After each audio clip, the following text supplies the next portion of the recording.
Welcome to our explainer. Today, we're diving into the modern clinician's toolkit for a really specific challenge: how to manage early-stage cutaneous T-cell lymphoma. So let's open it up and see what's inside. So what is CTCL? Well, at its core, it's a cancer where T cells, the workhorses of our immune system, start to go haywire and attack the skin. The most common type you'll see is Mycosis Fungoides, or MF.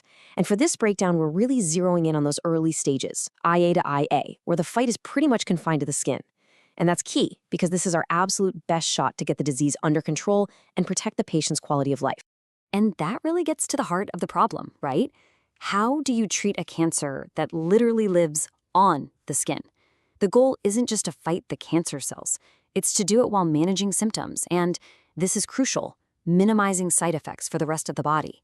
It is a very delicate balancing act. Okay, so here's how we're going to break this all down. We'll start with the basics in the topical toolkit, then look at how we can harness light when the disease is more spread out.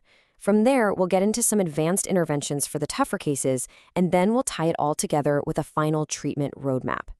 First up, the topical toolkit. Think of these as your first line of defense. These are the treatments you apply right onto the skin, directly where the cancer is. They're the foundational tools every clinician needs to have ready to go. And the real workhorse in this toolkit, it's got to be Chlormethine Gel. This is a topical chemotherapy, and it's been a go-to for treating early-stage Mycosis Fungoides for a long, long time, and for very good reason. Chlormethine is just incredibly versatile. It works on early lesions and can even help with some later stage ones. But, the real game changer has been the switch to these modern gel formulas.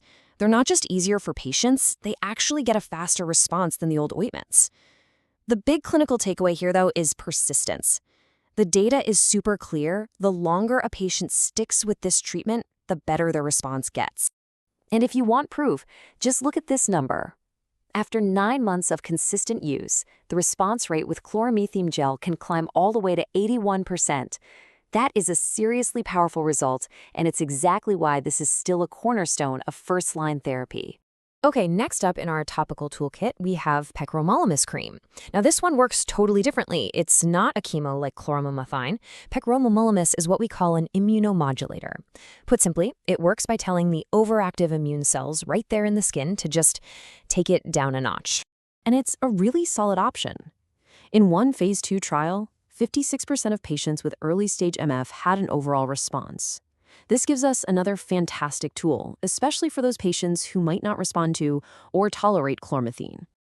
Okay, so what happens when the cancer isn't just in a few spots, but the lesions are more widespread? Well, that's when we have to think bigger than just a cream. It's time to move on to our next section, harnessing light. Phototherapy is an absolute cornerstone for managing patients with a bigger burden of skin disease. The classic, the one we've relied on for years, is PUVA. It's a two-part punch. First, the patient takes a drug called Psoralen that makes their skin extra sensitive to light. Then, they're exposed to ultraviolet A light. And to really boost its power, we often pair it with Interferon alpha, which helps kick the body's own immune system into gear to fight the cancer. But, of course, the science doesn't just stand still. A really exciting newer option is Hypericin Photodynamic Therapy, or PDT. This works differently. You apply an ointment with synthetic hypericin right on the lesions, and then you activate it with just simple, visible light, not the intense UV light you need for PUVA. The big Phase 3 FLASH trial really proved its worth. It's great for those early-stage patches and plaques. It has a fantastic safety profile, and get this is the kicker, it works even in patients who have already failed other therapies. That makes it an incredibly valuable tool to have in our back pocket. All right, let's just clear something up really quickly, because this is super important. You might hear about using antibiotics like doxycycline, and while they can help manage flares if there's a skin infection, they are not a primary treatment for CTCL itself. Doxycycline is anti-inflammatory. PUVA directly kills the malignant T cells. The two are not even in the same league. Doxycycline is for support, not a standalone therapy here. Okay. Time to escalate. For patients where the skin involvement is really widespread, or for tumors that have specific biological markers, we need to bring in the heavy hitters. Welcome to advanced interventions. So when the disease covers a huge part of the body, one of our most powerful tools is total skin electron beam therapy, or TSEBT. It's a special type of radiation that's designed to treat the entire surface of the skin all at once. And the way we do it now has totally changed the game. We use these low-dose, ultra-hypofractionated regimens. That's just a fancy way of saying we can deliver a really effective punch of radiation in just a couple of sessions, instead of dragging it out for weeks. And the impact for the patient is massive. We can knock down that tumor burden across the skin super fast, which can dramatically improve their quality of life with side effects that are much easier to handle. Now let's talk about getting really specific. This is where personalized medicine truly shines. If a patient's lesions test positive for a little marker called CD30, then our go-to agent becomes brentuximab vedotin. This is a targeted, systemic therapy. And for these patients, the data is just crystal clear.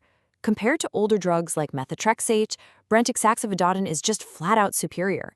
It gives you higher response rates, and most importantly, it gives patients longer progression-free survival. This isn't just a small step up, it's a huge shift in how we manage this specific subtype of the disease. For CD30-positive CTCL, this is the undisputed standard of care. Okay, wow, we have covered a lot of ground. Topicals, light therapy, radiation, targeted agents. So now let's pull it all together. This is the clinician's roadmap, where we make sense of all these options and build a real strategy. This table really lays it all out. You see, for standard early-stage disease, you start with your topicals. When things get more spread out, you escalate to light-based therapies. If you need to get things under control fast, you've got low-dose TSEBT. And if you have that specific biomarker, boom, you bring in your targeted agent, brentuximab vedotin. It's all about a layered escalating strategy that you tailor to exactly what the patient needs. And it all comes back to this one guiding principle. This quote really sums up the entire philosophy here. Everything we've talked about is aimed at hitting this one perfect balance, controlling the disease on the skin without causing a bunch of unnecessary problems for the rest of the body. So, what's the big takeaway from all this? Managing early-stage CTCL isn't about looking for one magic bullet. It's about being a master of the entire toolkit, knowing which tool to use and when to use it, in a smart, layered strategy that escalates when the situation calls for it. And that's what brings us to the future, which is pretty exciting. We've seen how targeted therapy has already changed the game. So the big question now is, with all these amazing tools, how do we get even smarter? How can we personalize care from day one to match the right patient with the perfect therapy at just the right time, to get the best possible outcome for every single person?